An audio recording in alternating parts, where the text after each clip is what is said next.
भागवत की कथा चल रही है, किसके बीच में? कल भी हमने चिंतन किया, किसके बीच में चल रही कथा?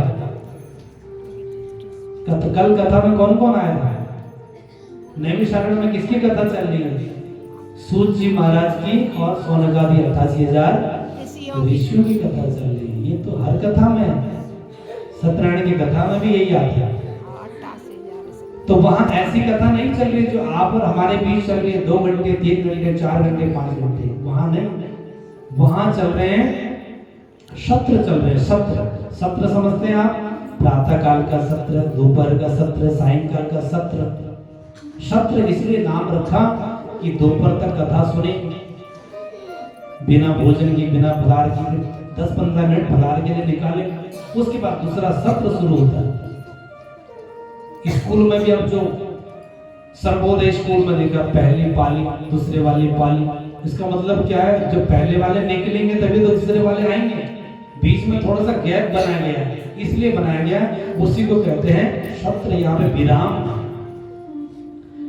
तो ऋषि मुनि दिन भर वो कथा सुनते, थोड़ा सा विराम लेते, फिर कथा सुनते, फिर विराम लेते, फिर कथा सुनते, नित्य क्रिया करते, फिर कथा सुनते।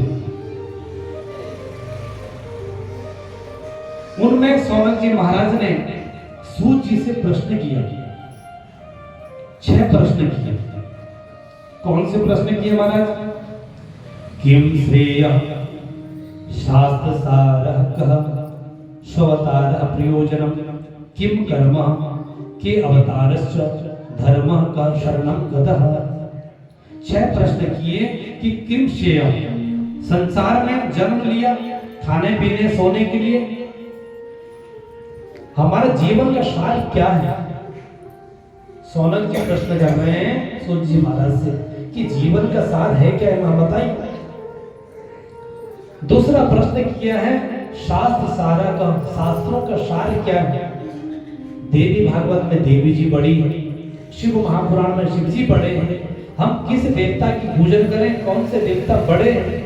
किसको छोटा समझे, किसको बड़ा समझे? इन शास्त्रों का, शास्त्र तो बड़े ही क्लिष्ट हैं, इनको तो पढ़ा भी नहीं जाता।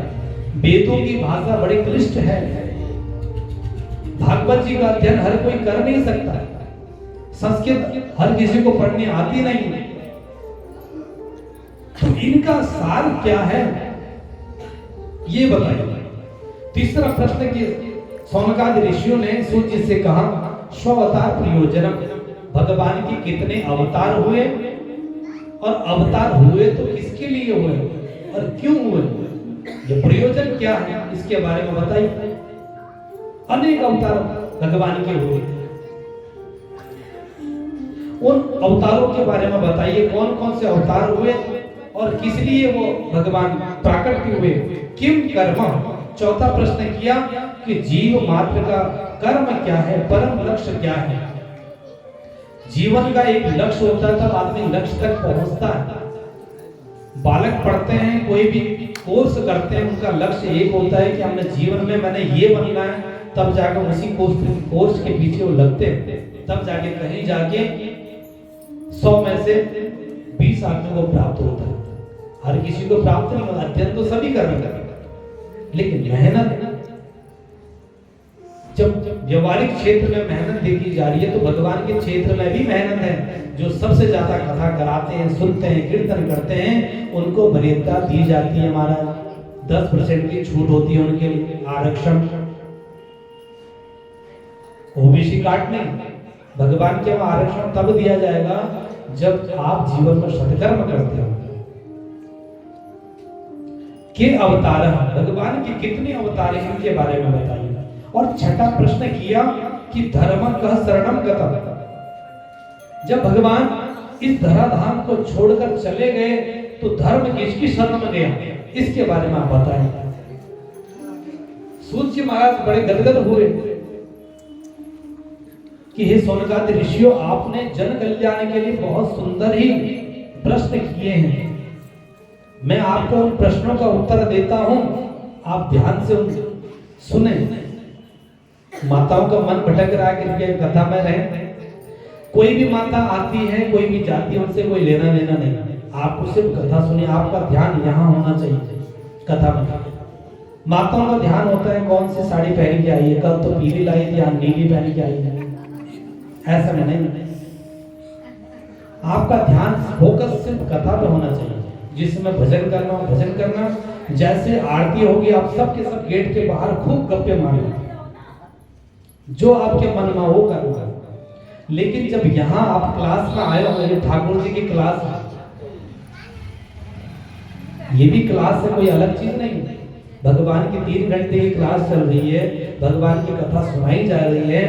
अब कथा में जो डिस्टर्ब करेगा उसको तो पाप मिलेगा, साथ में जो देख रहे हैं, जिनका ध्यान भटक रहा है, उनको भी ऐसे ही प्राप्त हो। इसलिए कथा में ध्यान लगाइए, मन से सुनिए। आप मन से सुनेंगे तो हमारे मन भटकेगा नहीं, हम अपनी कथा ढंग से सुनाएंगे। इसलिए आपका मन भी यही हो, तन तो यहाँ है ही नहीं, तन मन सब कुछ यही होना चाहिए कथा में, तब जाके कथा का पूरा फल प्राप्त होता है। सौनकादि ऋषियों ने कितने प्रश्न किए, कितने किए, ध्यान ही नहीं किसी। अभी मैंने एक एक करके बताया, पूरा 10 मिनट मैंने इस प्रश्नों में लगाया, आपको पता ही नहीं कितने प्रश्न करे। कई बार आपका ध्यान तो इधर उधर जा रहा है। 6 प्रश्न किए, किसने बोला 6? एक बार ताली बजाओ माता जी के लिए। ये ध्यान से सुनने, बाकी आप कोई भी ध्यान नहीं सुनते, बीच में पूछ भी लेते हैं थोड़ा थोड़ा कि आप सुन रहे हैं या नहीं सुन रहे। और टीचर भी जब क्लास लेता है वो भी पूछता रहता है, बेटा समझ में आया?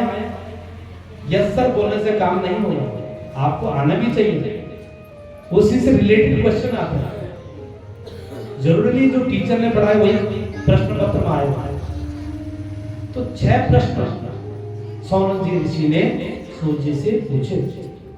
उन 6 प्रश्नों का उत्तर सुखदेव जी महाराज दे रहे।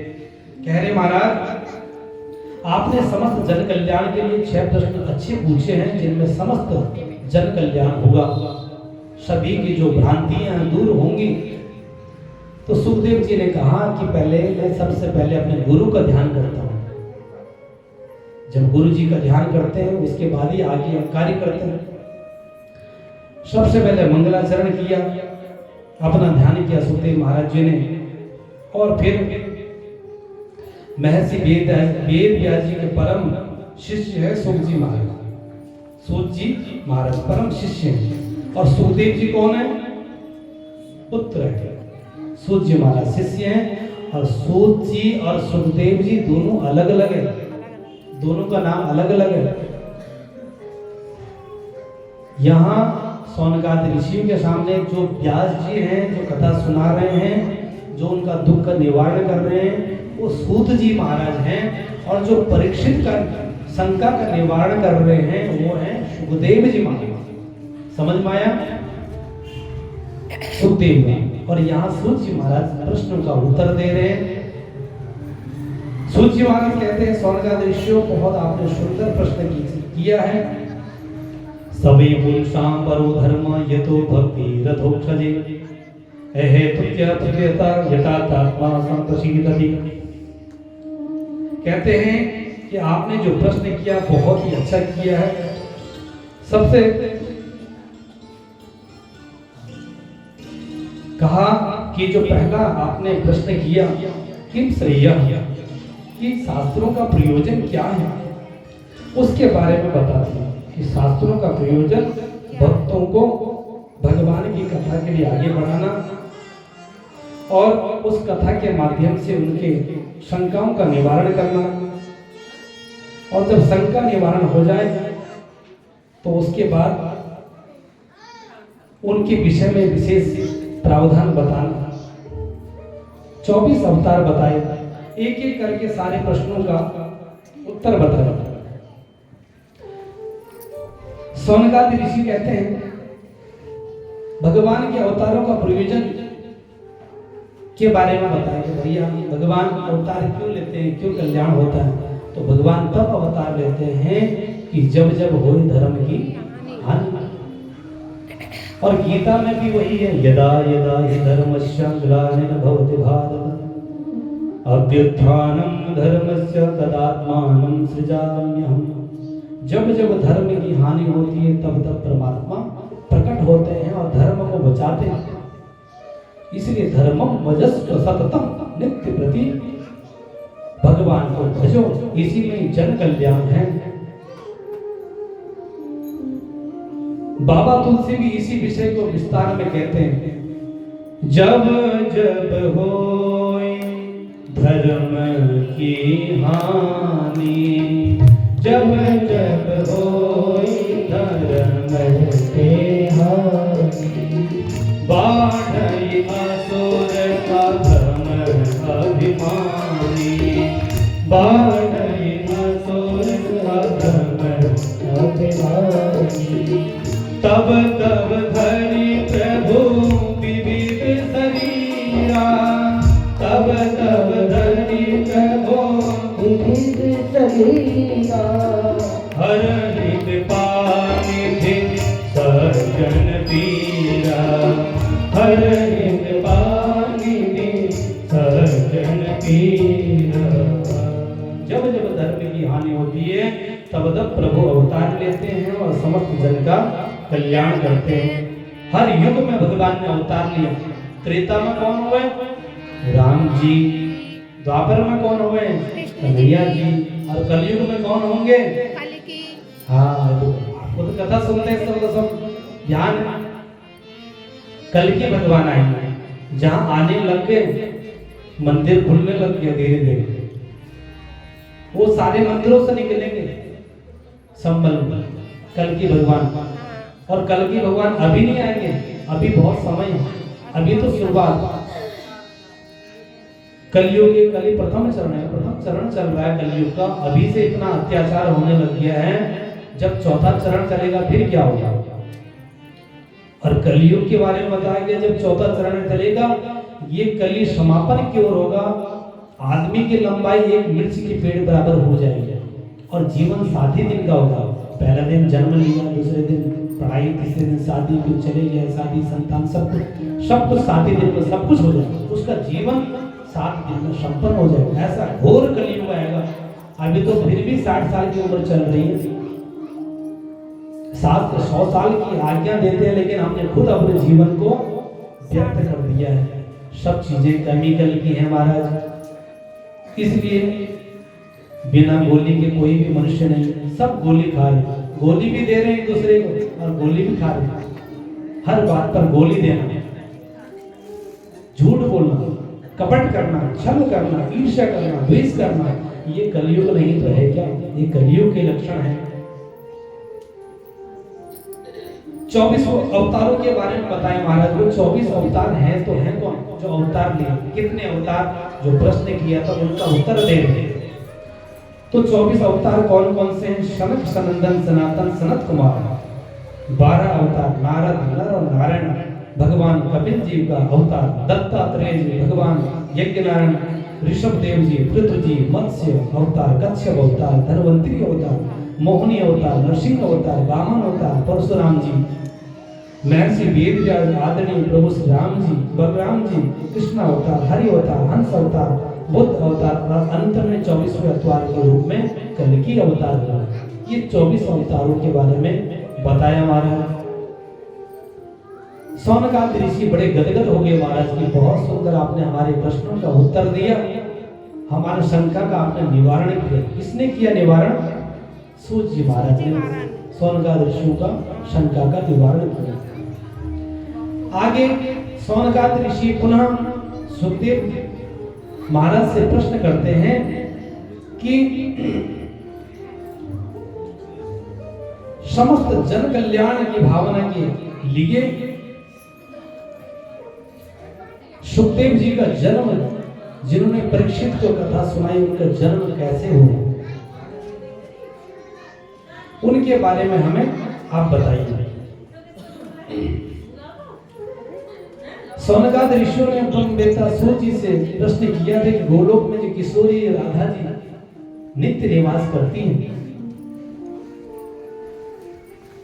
और उन्हीं के शिष्य सूत जी महाराज जो नित्य अपने गुरु का ध्यान करते हैं,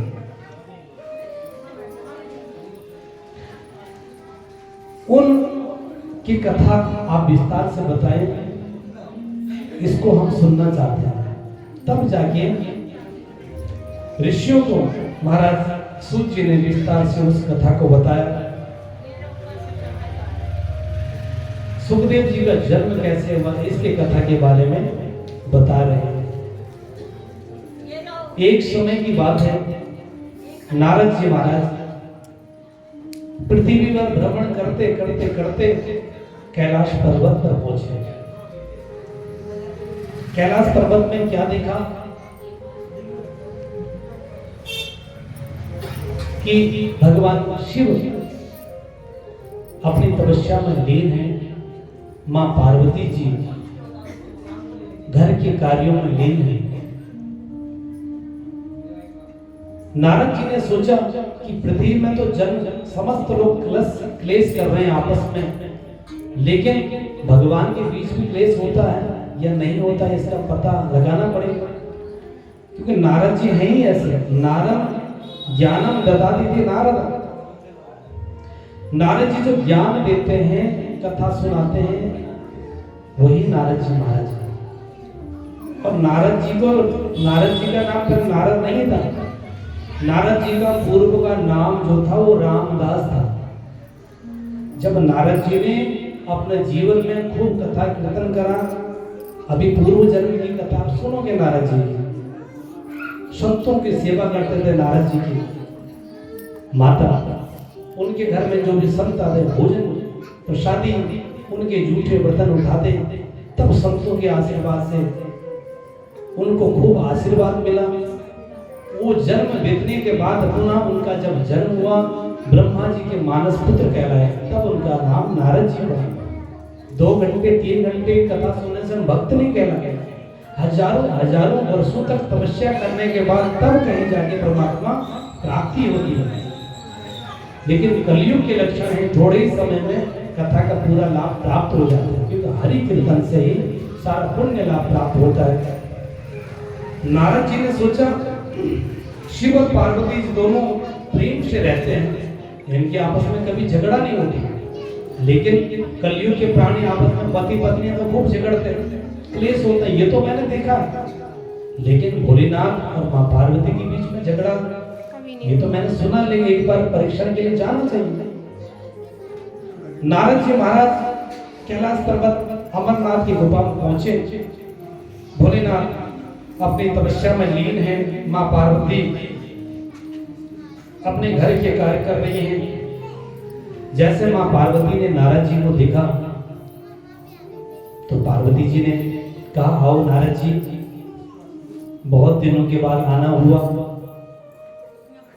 आप कहीं दिखाई नहीं दे रहे देवलोक में, कई वर्षों से नहीं आ रहे। तो नारद जी भी बोले, हाँ देवी सही कह रही हो आप माता, मैं कई दिनों से इस लोक में आना नहीं हुआ, क्योंकि संसारिक लोगों के दुखों को मैं देख रहा हूँ, सब लोग त्राही कर रहे हैं, उन्हीं का दुख का निवारण करने में मुझे समय लग गया। नारद जी कह रहे हैं, माता वैसे मैंने जाना बहुत कम कर दिया इधर उधर, फिर भी मैंने सोचा कि आपको मिल के आओ। नारद जी की चर्चा माता पार्वती से पूरी हुई, आपस में प्रेम भाव, नारद जी का यथा सत्कार किया, मां पार्वती ने बैठाया, आसन दिया। पार्वती जी बोली, क्यों इस संसार में सभी लोग सुखी तो हैं?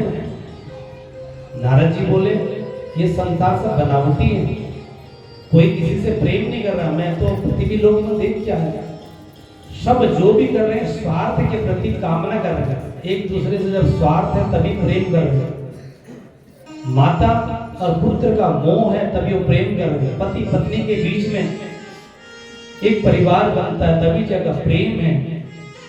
और पति अगर कुछ कमा के ना लाए तो पत्नी भी उनको भोजन प्रेम से नहीं कमा देती है।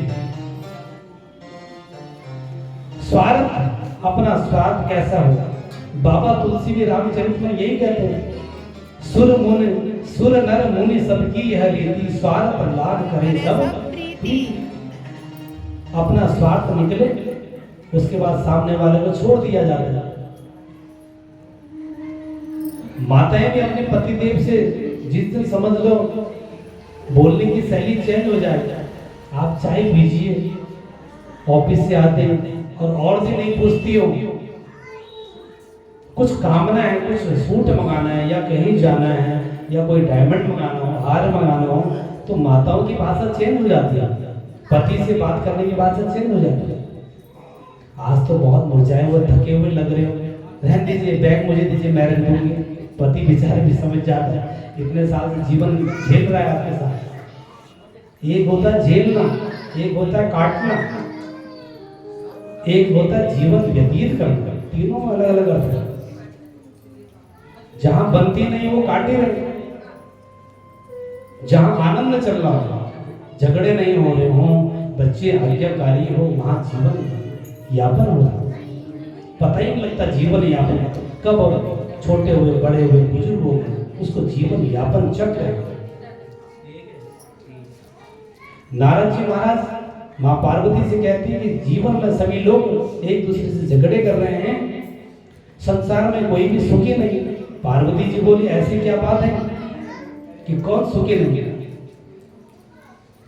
बोले माता आपके पतिदेव आपसे प्रेम करते हैं? बोले हाँ बहुत प्रेम करते हैं। कितना प्रेम करते हैं? बोले अथाह करते हैं, कोई सीमा नहीं। मां पार्वती कहती है मेरे पति तो यहाँ तक गुरु मंत्र भी किसी को नहीं बताना चाहिए, लेकिन मेरे पति देव तो गुरु मंत्र भी हम साथ ही जपते थे। और भोलेनाथ के गुरु कौन है? किसकी पूजा करते हैं भोलेनाथ? राम जी की। और राम जी किसकी करते हैं? भोलेनाथ की। तो नित्य राम जी के चिंतन में भोलेनाथ लगे रहते हैं। बोले महाराज ऐसा हमारे बीच तो ऐसा कुछ नहीं है, हमारे पतिदेव हमें सारी बातें बताते हैं, कोई भी छुपाते नहीं। नारद जी बड़े प्रसन्न हुए, महाराज अच्छी बात है माता, ये तो बहुत अच्छी बात है, छुपाते नहीं, सब बातें बताते। बोले हाँ सब बातें बताते हैं। बोले ये बताओ जो आपके गले में मुंडों की माला है ये किसकी है? बताई। मां पार्वती बोली ये तो नहीं बताई। फिर नारद जी बोले खाक प्रेम करते हैं तुमसे, तुम तो झूठा गुणगान गा रहे हो। जब आपको यही नहीं पता कि भोलेनाथ के गले में जो मुंडों की माला है वो किसकी है, किसी और की भी हो सकती है। मां पार्वती जी को टेंशन हो गई कि भोलेनाथ इतना प्रेम मेरे से करते हैं, लेकिन मुंडों की माला के बारे में ना तो भोले बाबा ने मुझे बताया ना मैंने पूछा।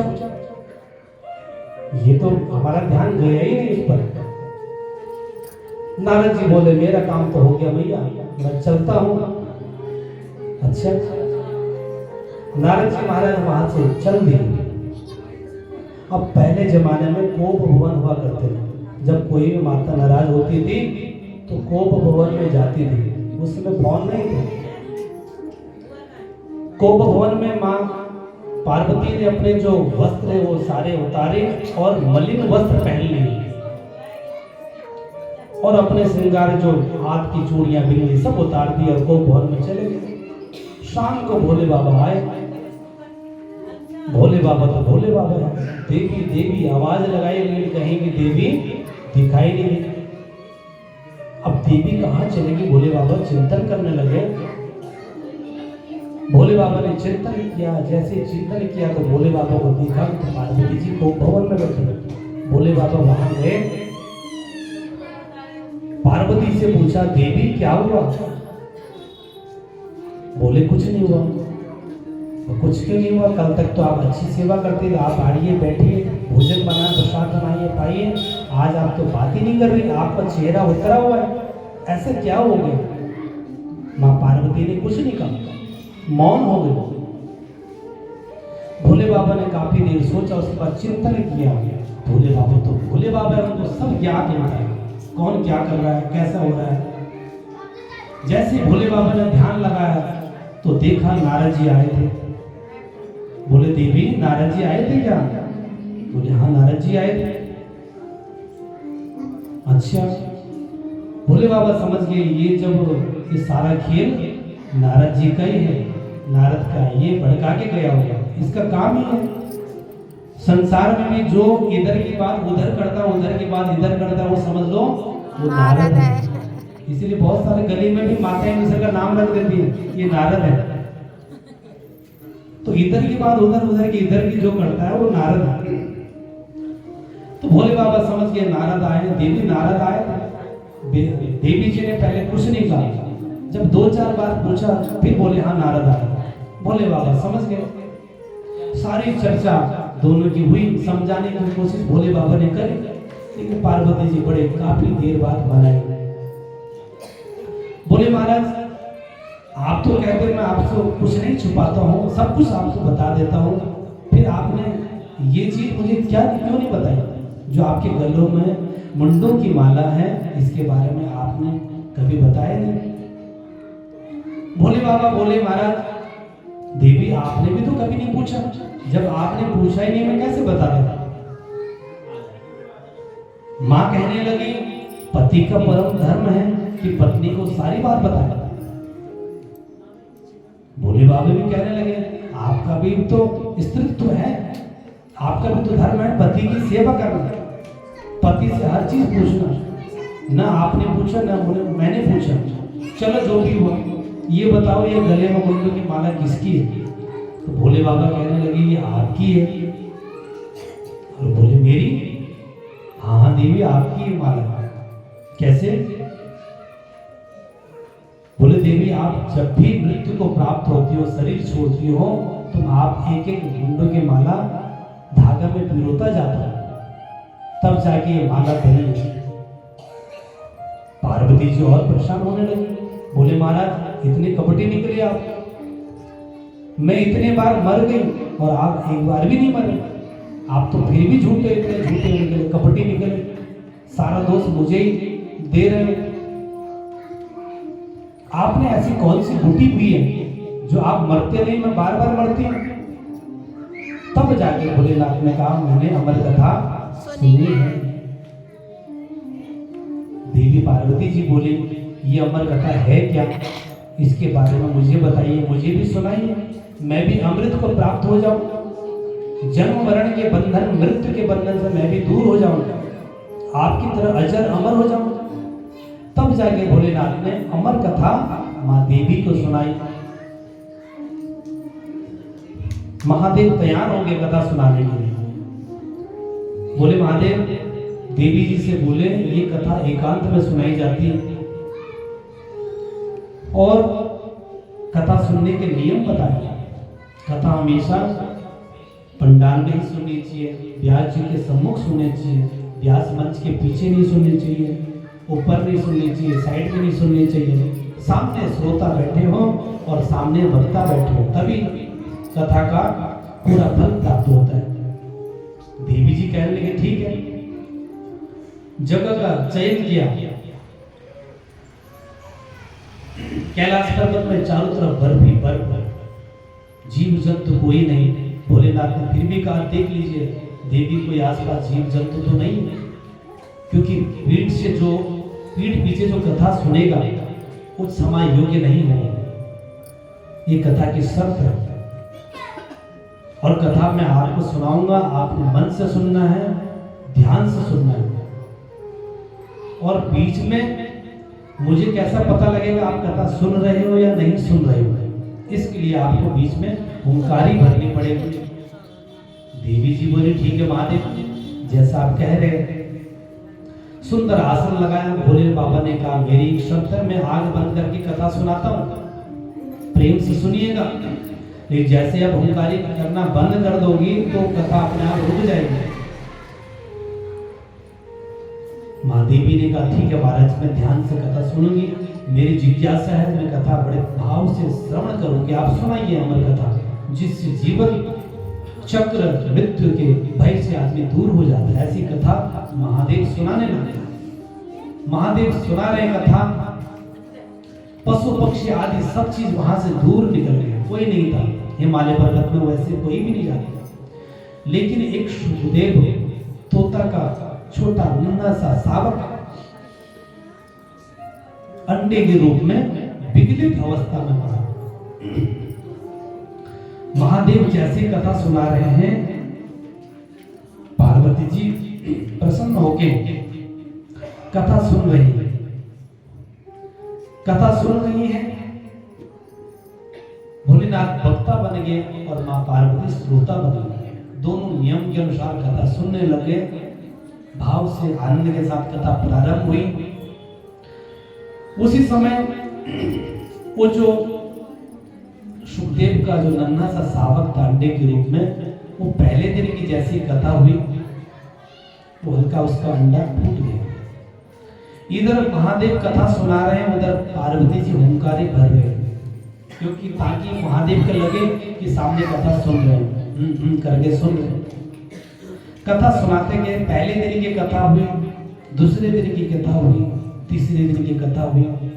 वो सुखदेव का जो अंडा फूट गया, उससे छोटा शावक उत्पन्न हो गया। और चौथे दिन की कथा रसगुल्ले की कथा होती है, जब कन्हैया जी का जन्म होता है, क्योंकि भागवत जी का मुख्य बिंदु कृष्ण जन्म है। और जब ठाकुर जी जीवन में आ जाते हैं तो सारे दुख दूर हो जाते हैं। इसलिए 3 दिन तक की कथा में माताओं का भी कम भीड़ होती है। कहीं भी कथा हो जाए तो पहले दिन कम लोग, दूसरे दिन कम, तीसरे दिन थोड़ा उससे बढ़ते जाते हैं। पहला दिन कम, दूसरे दिन थोड़ा ज्यादा, आज थोड़ा मात्रा संख्या ज्यादा है।